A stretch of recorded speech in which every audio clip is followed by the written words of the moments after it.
Namanya adalah Sutomo. Masyhur disapa Bung Tomo setelah turut aktif dalam pergerakan perjuangan kemerdekaan Indonesia. Bung Tomo adalah salah satu pahlawan nasional Indonesia yang terkenal lantaran peranannya dalam pertempuran 10 November 1945. Dikutip Detik pada 10 November 2021 dari laman Perpustakaan Sekretariat Negara Republik Indonesia, sejarah mencatat bahwa perlawanan rakyat Indonesia di Surabaya merupakan pertempuran terdahsyat selama perjuangan kemerdekaan Indonesia.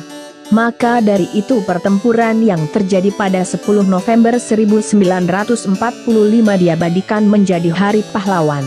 Namun sayang 1000 kali sayang, di penghujung kehidupannya, Bung Tomo malah harus mengalami nasib tragis dan menyayat hati. Gara-gara pandangan politiknya yang kritis di masa Orde Baru, Bung Tomo harus merasakan dingin ruangan di balik jeruji besi. Berdasarkan catatan Wikipedia, di awal Orde Baru, Bung Tomo kembali muncul sebagai tokoh nasional. Mulanya dia mendukung Soeharto. Namun sejak awal tahun 1970-an, ia mulai banyak mengkritik program-program Soeharto, termasuk salah satunya proyek pembangunan Taman Mini Indonesia Indah.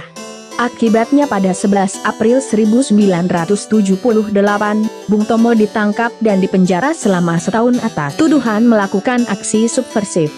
Lantas, siapa sebenarnya Bung Tomo?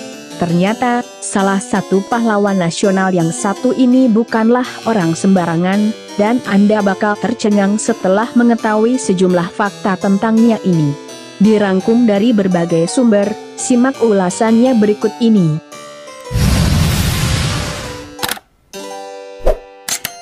Bung Tomo lahir dan dibesarkan di Surabaya, tepatnya di Kampung Blauran dari rahim seorang perempuan bernama Subastita pada 3 Oktober 1920. Subastita merupakan perempuan berdarah campuran Jawa, Sunda, dan Madura. Latar belakang ibu kandung Bung Tomo ternyata bukan orang sembarangan. Ayah Subastita merupakan seorang pengusaha sukses kala itu. Kakek Bung Tomo dari pihak ibunya ini adalah seorang distributor lokal mesin jahit Singer di wilayah Surabaya. Dan sebelum pindah ke Surabaya pernah menjadi polisi Kota Praja dan anggota Sarekat Islam. Sedangkan Kartawan Cipto Wijoyo, ayah Bung Tomo, pun bukan orang sembarangan.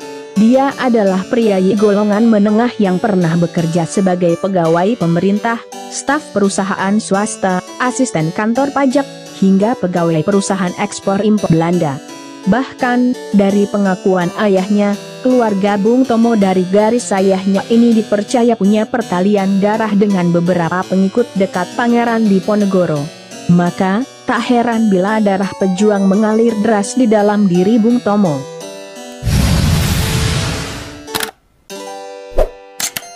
Dari latar belakang keluarga Bung Tomo, Anda pasti sudah dapat menduga bahwa Bung Tomo dibesarkan di tengah-tengah keluarga menengah yang menghargai serta tahu betul pentingnya pendidikan. Tak ayal jika sejak muda Bung Tomo sudah berperan aktif dalam sejumlah organisasi kepemudaan dan pergerakan perjuangan kemerdekaan. Salah satunya yang tercatat sejarah adalah keikutsertaan Bung Tomo dalam organisasi KBI atau Kepanduan Bangsa Indonesia. Pada usia 17 tahun, ia menjadi terkenal ketika berhasil menjadi orang kedua di Hindia Belanda yang mencapai peringkat Pandu Garuda.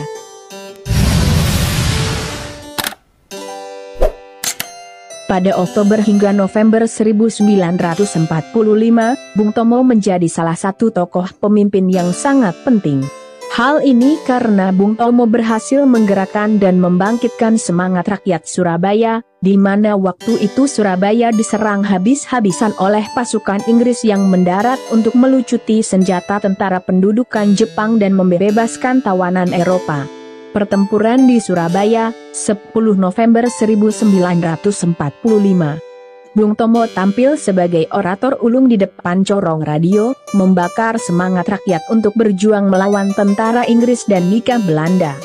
Bung Tomo, melalui kalimat-kalimat patriotisnya berhasil membakar semangat rakyat untuk melawan sekutu demi mempertahankan kemerdekaan Indonesia.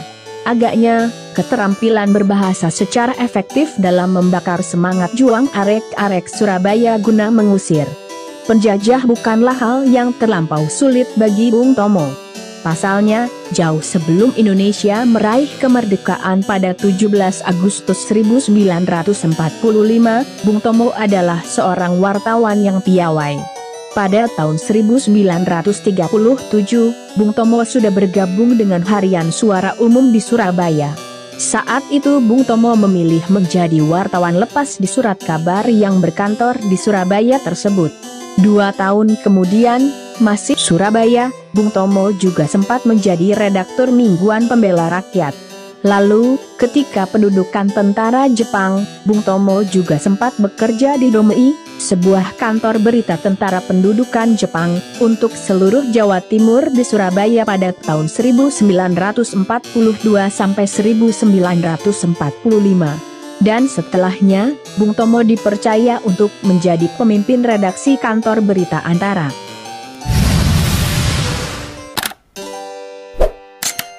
Di masa Orde Lama, antara tahun 1950 sampai 1956, Bung Tomo masuk dalam Kabinet Perdana Menteri Burhanuddin Harahap sebagai Menteri Negara Urusan Bekas Pejuang Bersenjata atau Veteran, merangkap sebagai Menteri Sosial ad interim. Kemudian, pada 1956 Bung Tomo juga sempat menjadi anggota konstituante mewakili Partai Rakyat Indonesia. Ia menjadi wakil rakyat hingga badan tersebut dibubarkan Soekarno lewat dekret Presiden 1959. Dari sinilah Bung Tomo mulai berseberangan dengan Presiden Soekarno. Bung Tomo memprotes keras kebijakan Soekarno. Bung Tomo juga sempat membawa kasus tersebut ke pengadilan, namun akhirnya kalah. Dan belakangan perlahan Bung Tomo menarik diri dari dunia politik dan pemerintahan era Orde Lama.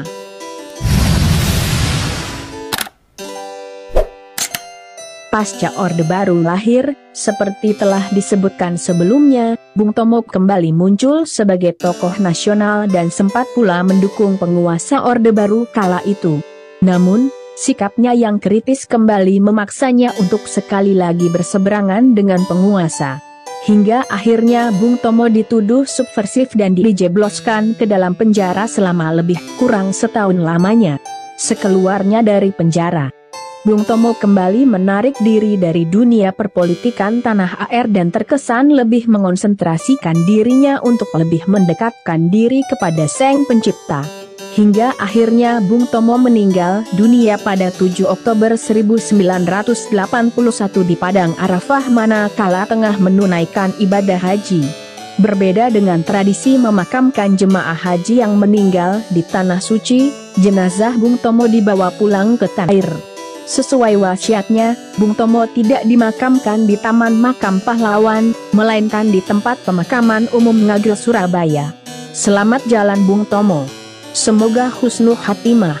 Sampai kapanpun jasamu kepada bangsa ini akan selalu dikenang untuk selama-lamanya.